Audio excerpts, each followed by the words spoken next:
राजा को बोले जी नोटबंदी कर दो, नोटबंदी करने से भ्रष्टाचार खत्म हो जाएगा, आतंकवाद खत्म हो जाएगा। एक दिन शाम को टीवी पे आके 8 बजे नोटबंदी कर दी। लंबी लंबी बैंकों के सामने लाइनें लग गई, कई लोग मर गए, दुकानें बंद हो गई, रोजगार बंद हो गए, पूरे देश का बेड़ा गर्क हो गया।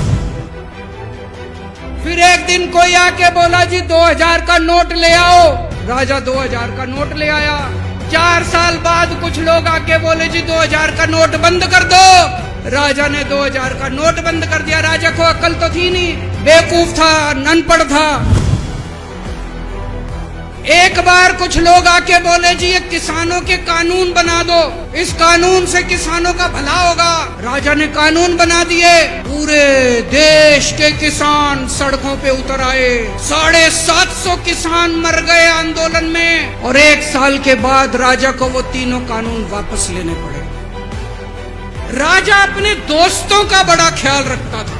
एक दोस्त ने 10,000 करोड़ रुपए चोरी कर लिए, राजा ने उसको देश से भगा दिया। दूसरे दोस्त ने 20,000 करोड़ चोरी कर लिए, राजा ने उसको भी देश से भगा दिया।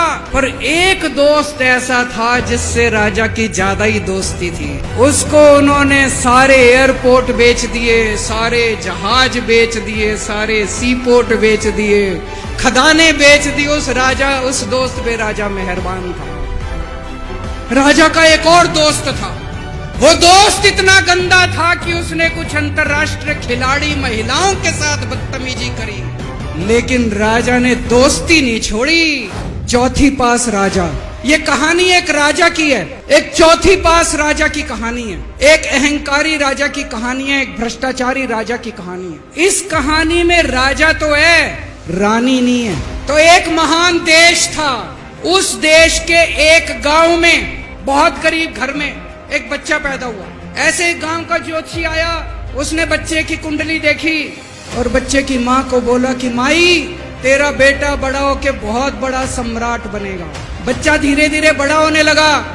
उसका पढ़ने लिखने में मन नहीं लगता था।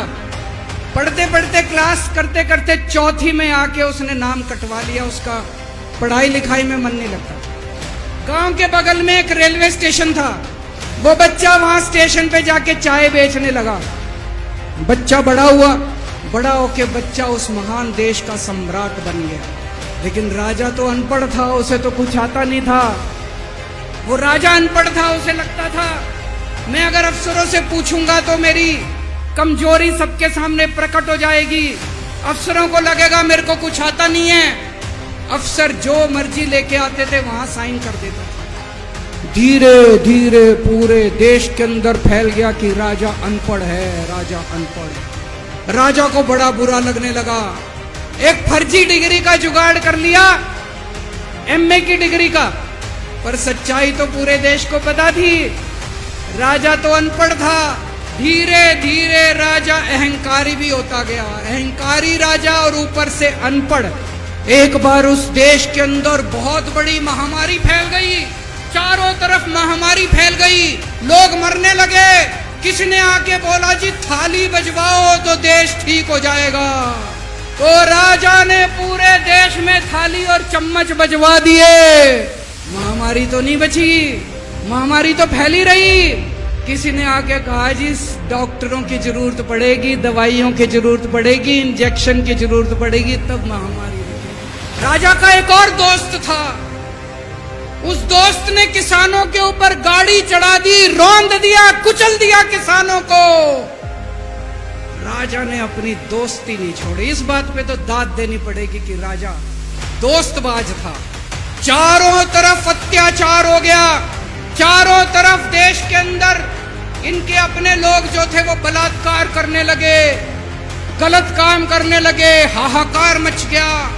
जो राजा के खिलाफ बोलता, राजा उसको पकड़ के जेल में डाल देता। एक दिन एक पत्रकार ने कार्टून बना दिया राजा के खिलाफ, उस पत्रकार को उठा के जेल में डाल दिया। एक दिन एक किसी पत्रकार ने उनके खिलाफ कुछ लिख दिया, उसको पकड़ के जेल में डाल दिया। जो राजा के खिलाफ बोले उसका बेड़ा गर्क।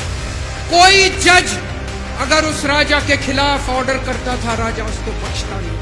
और एक दिन घनघोर बारिश आई, तूफान आया, ऊपर से आकाशवाणी हुई, सारे देश की जनता को भगवान ने कहा कि आप महान देश के लोग हो, क्या कर रहे हो, उठो, खड़े हो जाओ और इस अहंकारी राजा के खिलाफ सब लोग मिलकर आवाज उठाओ।